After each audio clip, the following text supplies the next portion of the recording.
Hey guys, welcome back to the channel. So, in today's video, I'm here to explain you guys the Python game library. So, Python game library, in Python it is also known as Pygame. Okay, so what's the use of the Python game library, which is Pygame? How does it work? How you can create your own game with the help of this particular library and how it is useful? I'll explain each and everything, okay? So I'll explain it with the help of a game which I have created. I'll show you that game, and depending on that particular game, I'll show you how the coding can be done. Okay, so let me show you the game first. So let me go to the directory Python s.py.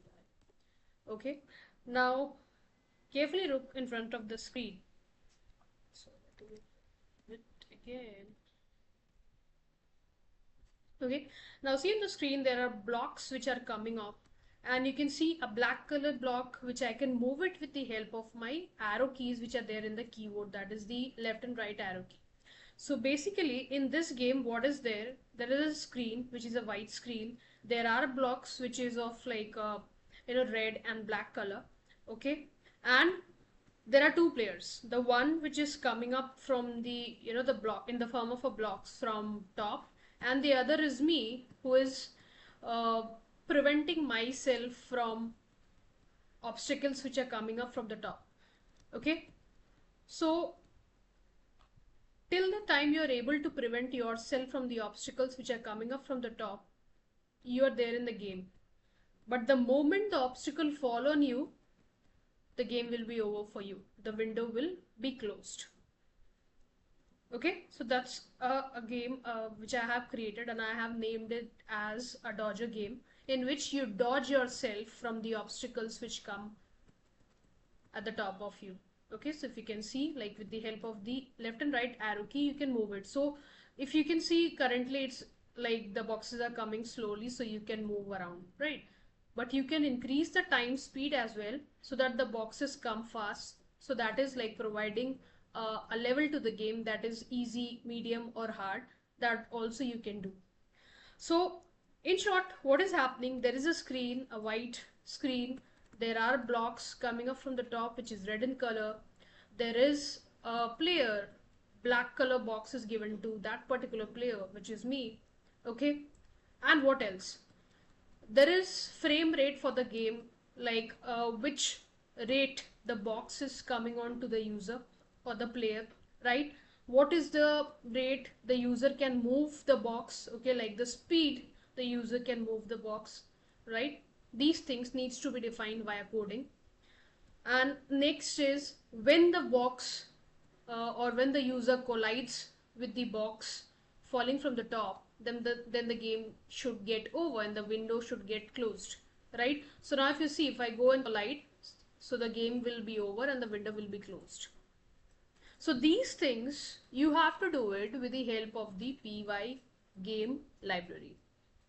Okay, so I showed you how the game is created, how I created a game. Now I'll show you what are the backend of that particular game, how the coding can be done. Okay, so let's see. So I'll start it off with importing the important libraries, that is the Pygame library. Okay, so I'll start off with import the Pygame library. Now if you don't have the library installed, you can install it from the terminal. You can write pip install Pygame. That's it. Okay, and along with the Pygame you need the sys library as well and the random library as well. Now why do you need the sys and random library? First of all, let me write those libraries. So import Pygame. Okay, next is import sys and import random. Okay, now Pygame you understood, like for creating the GUI, the graphic user interface for the game, you need the Pygame library from Python. You need to import it. The random library you need to import it in order to make sure that the boxes which are falling up from the top, that's at random they are falling. So for that you need the random library. Okay, and The sys library is used so that the graphic user interface is being connected to the the players which you are using over there, like the red box, the black or the black color box, which represents the user itself. Fine. Now once we have imported the library, next what we have to do is we have to initialize the game, right? We have to start off the game, right? So for that, first the initialization needs to be done. So I'll write initialize game. Okay. And how do you initialize the game? With the help of the Pygame. So you can write Pygame dot init. Okay, so that's the function which will help to initialize the game. That means start the game. Okay, now once the game is started, you need to have the screen, right? The white screen which you saw, it should be there, and then the blocks should be there, which represents the red color block, that's the obstacle, and the black color box which represents the user, right? So next step would be we have to set up the screen. So I'll go for setup screen. Okay, so setup screen means the gaming screen. Okay, so for setting up the gaming screen, what things you need? You need the width of the screen, you need the height of the screen, how the the screen should look like. So if we have a screen somewhat like this, let's say, okay, so this particular height, this you need to define in your coding, right? The width of this particular screen, like this one, this you need to define in your coding, right? And also, since you saw I gave a name to the I gave a name for my game, right? So that was a Dodger game. So that is basically a title to your screen, which will come up at the top. Okay, so these three things we need to do inside setting up the screen. That means the screen width, the height, and a title. Okay, now it depends. You can, you cannot give a title, that's up to you. So first of all, let's see the screen width. So I'll take the screen width as a 800 and 600. That is 800 cross 600. You can take it according to your choice. Like you can, if you want a wider screen, you can take it like a full width. Okay, depends upon you. So I'll take screen width. So that's the variable screen width, in which I take the value as 800. Similarly, I take screen height and I take the value as 600. Okay, that's for the height. Fine. Next is I have to this particular screen width and height should be there in my game. So I have to, how do I display it in my game, the screen width and height? So for that, what you can do, I'll take a variable screen and I'll write pygame dot display. Okay, and I'll set the mode. Okay, so you can use set mode function for displaying the screen width and height. So I can write set mode and then inside it screen width, okay, and then comma screen height. So what this particular line of code will do, so since we have mentioned the screen width and height, that yes, this is what I want the screen width and height to look like, but how to implement it in your game? So for that, I have used pygame.display.setMode. Okay, so what this particular line will do, it will actually set your screen something like this, and it will have a height of 800 and a width of like a height of 600 and a width of 800. Okay, so this will be done for you. Fine, up to this particular line of code. Now we have this with us. Okay, next what we have to do, we have to set up the colors. Why to set up the colors? Because if we see in the game itself, so if we see in the game itself, there is red color and there is also black color, and also the background of like this one, the background should be white. So we have three colors altogether. So what we have to do, we have to set it up also, right? So now the next step is we have to set up the colors which are there. Fine. So for that, what we have to do? So next is set up colors. Okay. Now setting up the color, we can write the color which we want, that is white, black and red. These three colors we want, and you have to set it like RGBA, right? According to that. Fine. So I'll set first of all white, and I can give it like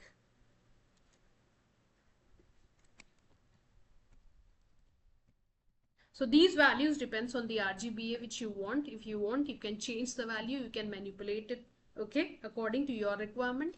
Black, I'll just keep it as 0 for black and red. Okay, so 0 and red. Fine. Now what I have done, the colors are being set by me. Okay. Now once the color is set, next step what I have to do is I have to set up the player as well, right? So I should have two players. The one is the obstacles falling up from the top. The other is the black color block which represents the player who is playing the game, right? So next is setup player. Okay. So let me take a variable, let's say player width. Okay, I take a variable as player width and I give it as 50. So 50 is the box dimension. Okay, like if this is a square box, 50 represents the dimension. This is actually a rectangle, not a square. So this is a square, so 50 is the dimension for that. Okay, for one player. Similarly for the other, I'll write it as player, let's say height, and also give it as 50. Okay, now next what you have to do is you have to take now I have given the player width and height, that means what width and height the box should be. Next, you have to also define the player name. Let's say I take it as player X and player Y. Okay, so I take it as player X, and my player X will be screen width, which will be by 2, and player width. Now what exactly this particular line means, what exactly this particular line determines. So when I write screen width, so this particular sign is used for division. Okay, so I divide the screen width divided by 2 minus the player width divided by 2. That means this particular line helps me to place the player exactly at the center of the screen. Okay, the screen width divided by 2, that means whatever the screen width is, I divided by 2. That means currently my screen width is 800, so I divided by 2, it's 400. That means it will shift it towards the center of the screen. Okay, similarly if the player width is around 50, so I divided by 2, so what numeric value get, that numeric value will be considered by Python and it will shift the player according to the screen. So it's like adjusting the player according to the screen. For that, this particular line of code is being used. Okay, now next is same thing I have to do with the player Y, right? So I'll write player Y. Okay, and here I'll write, so it's player Y, so for player Y the screen height will work, right? So I'll write screen height minus player height. Okay, and that will be minus 10. Okay, now why minus 10? So because the player height, that means if this is the screen for us, okay, where the blocks are falling on, the first player X will be right over here, but player Y's are falling up from the top, right? So it's, this one is basically a horizontal axis and then a vertical axis. So in order to place the players in the screen properly, these two lines of code are there. So what it will do, it will divide the screen, whatever screen width is. And so in short, what happens when you write the player X and player Y? So I'll just explain, like, if it's not confusing for you, okay? So when you have the black color box on the screen, okay, which you move it from left and right in order to, protect yourself from the obstacles which are falling from the top. So when you're moving the position from left to right, so X holds the position from right and Y holds the position for left. So that means it calculates the position of the user when it's trying to move from left to right according to, and it adjusts according to the screen width and height. Okay, now once these things are done, we have to go ahead with the obstacle. Okay, so we have to create the obstacle, like what should be the height of the obstacle, what should be the width of the obstacle, right? Those things we have to give it. At what speed the obstacle should fall, fall from the top, that also you have to mention, right? So for that, let's write, let's say, set up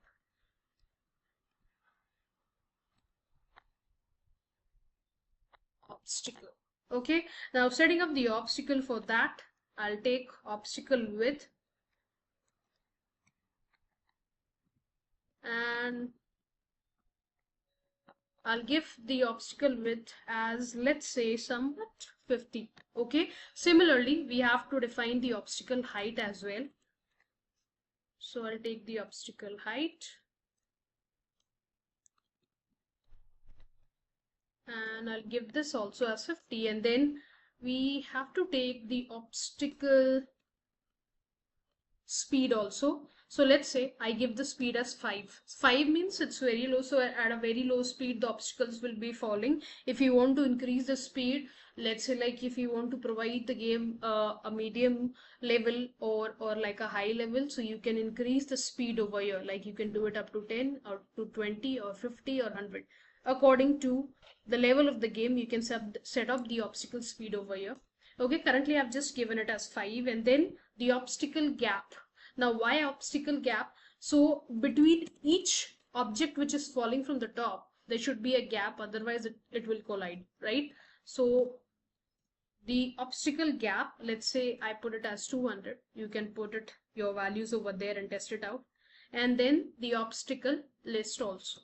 Now what is obstacle list? So the obstacle list is like how many obstacle will be falling at a time. Okay, so I'll put it as infinite, so I'll put it as an open and closing brackets. That's it. Now next, when the obstacle is set up, we have to set up the clock, right? Like what time the game starts up and how does it goes along.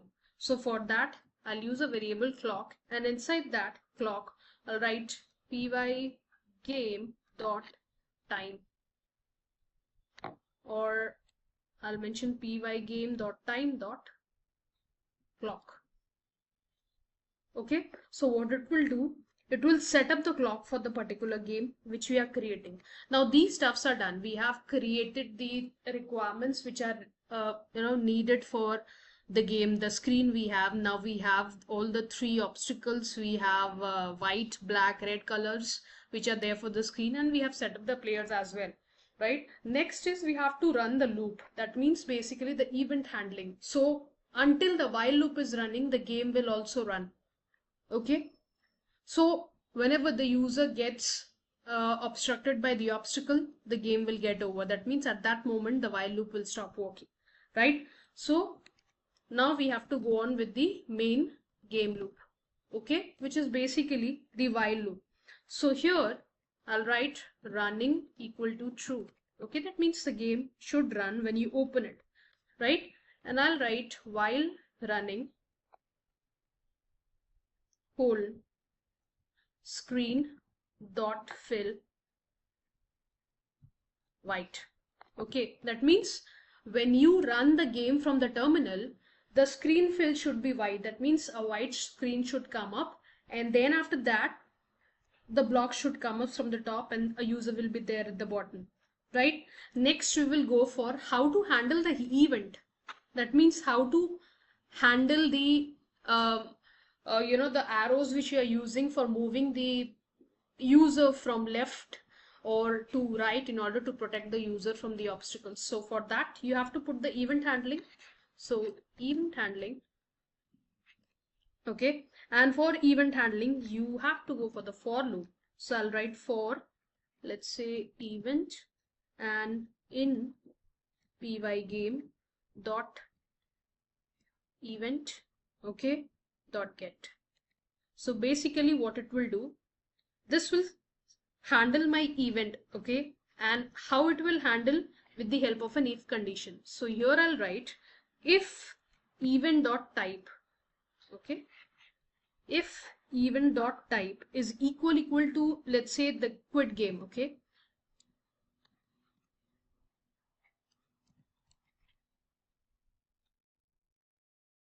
So if I write pygame.quit, okay, so if I just write pygame.quit over here, so what will happen? The for loop, if it encounters that, how it will encounter the game is quit, that means the obstacle which is there has fallen on the user. At that moment, it will encounter this particular for loop and the if condition will satisfy and the game will be over, right? So for that, what we have to write? So I'll write pygame exit. Or I can write pygame.quit and then I can write system exit. Okay, that's for handling the event. Okay, so when like the user loses the game should get over, the screen should get closed off and it should be back to the terminal. Fine. Next is how the player movement is being handled. That also you have to mention inside this particular while loop, right? The player movement. So for the player movement, what we have to do? So we have to use the keys, right? The right key and the left key in your keyboard. So for that, let's say I take keys, and for the keys, I'll write pygame dot key, okay, dot get pressed. Okay, that means whenever the keys are getting pressed, then only that particular user can move from left to right. Okay, so there will be two if conditions. First will be for the left key, next will be for the right key, right? So I'll write if keys pygame dot, let's say, k left. Okay, this is for the left. Okay, and player x, okay, that means the position of the player should be greater than 0, then this particular if condition will work. Okay, when this if condition will work, what will happen? The player's speed will get generated. That means now the player can move from left to right when the left key is pressed. So inside the if, what you have to write? Player dot x, okay, and then player speed. Okay, next same thing we have to do it for the right keys. Okay, so let me copy this one and I'll just change the things over here. So here I'll put this as right. Okay, so once this is for right, so what will happen at that point of time? So now the condition will be changed, right? So condition will be changed. So when the player goes to right hand side, it also has to see the screen width and height, like it doesn't crashes with the screen, right? So for that, what you have to write over here? Screen width, okay, and then the player width as well. So that means doesn't crashes with the screen. Fine. If this a match, then player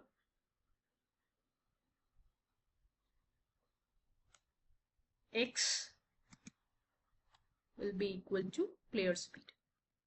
Okay, now these conditions are done. Now what we are left out with, we are left out with the obstacles, the spawn obstacles, right? Like what time the obstacle should fall off, right? So we have to put on the condition for that as well. So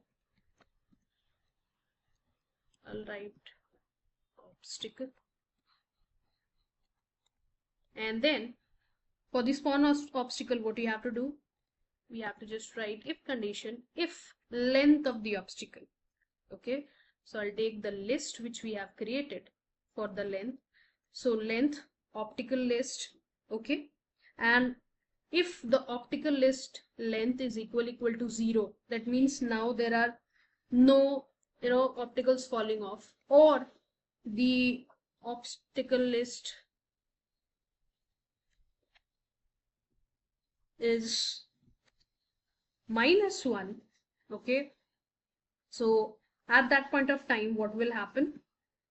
There is a obstacle gap. So this condition, what does it say? It says if length of the optical list is equal to 0, or the optical list is -1, it should be greater than the obstacle gap. Then at that point of time, the obstacle will fall off from the screen at random points, right? So for that, what we have to do, we have to write obstacle x and then the obstacle y. So there is a random fall off. So I'll write random. Now there will be use of the random library which we have imported, that is random.randit. Okay, and then it will adjust according to the screen width and the obstacle width. So screen width and obstacle width. Okay, similarly for the obstacle y, we have to create this. Okay, so obstacle y. So here inside the obstacle y, same, we have to do it. So for this, we have to just adjust the obstacle height, right? That's it. Fine.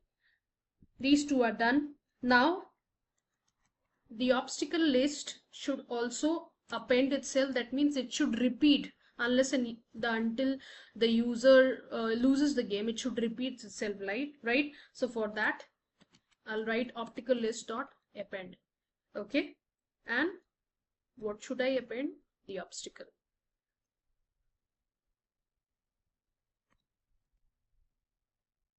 Okay, now these things are done. Now the next thing is left out with moving the obstacle. Now making a game is it's not an easy task, it's a very difficult task.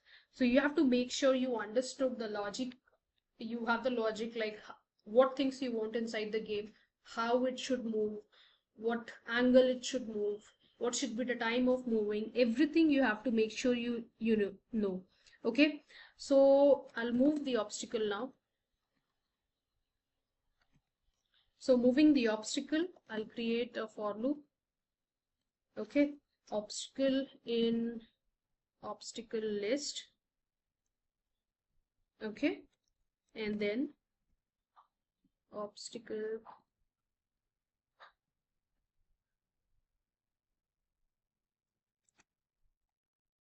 y, I'll take it as the obstacle speed. Okay, fine. And what I'll do here, so once the obstacle speed is determined, I'll just draw the red color boxes. Okay, with the help of which the screen understands that yes, the red color boxes will fall down with this particular screen. So how to draw? So for that I'll just use pygame.draw, and inside that, so it should be like in a form of a rectangle or a square. So screen red comma obstacle. Okay, now this is done. Now if there is any collision between the obstacle and the user, how it can be detected? So for that, you also have to define the for loop, collision detection. Okay, so collision detection, if the obstacle dot, I'll use the function fully direct player, and once the obstacle collides, so what will happen, we have to exit the game, right? So for that we can write pygame dot quit, and then system exit. Okay, that means it will come back to the terminal. Fine. Now once this is done, we have to draw the player as well, like the black color box, right? So draw player. So in order to draw the player, what we have to do, you have to write pygame.draw. Okay, pygame.draw, and then ICT,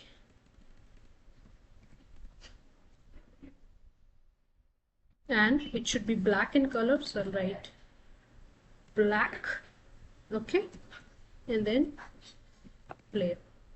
Fine, this is done. Now what we have to do, we have to update the display right when it gets over as well. So at that point of time, you can just write pygame dot display, and then inside display, or you can write flip. Okay, and then after that you have to update the time as well, right, or the clock as well. So for setting up the frame rate, so for setting up the frame rate, set up frame rate, right? So for that, let's say I'm giving clock dot tick, and I'm giving it as a 60 second. You can increase it according to your choice, your requirement. So this is the whole setup of the game, how it will look like. Okay, and I write start by, that's a file name which I have saved for, and this is how your game will come. Now you can increase the speed of the blocks which is coming up from the top. As I said, you can increase or decrease the height and width of the blocks which are coming up, or the player. Okay,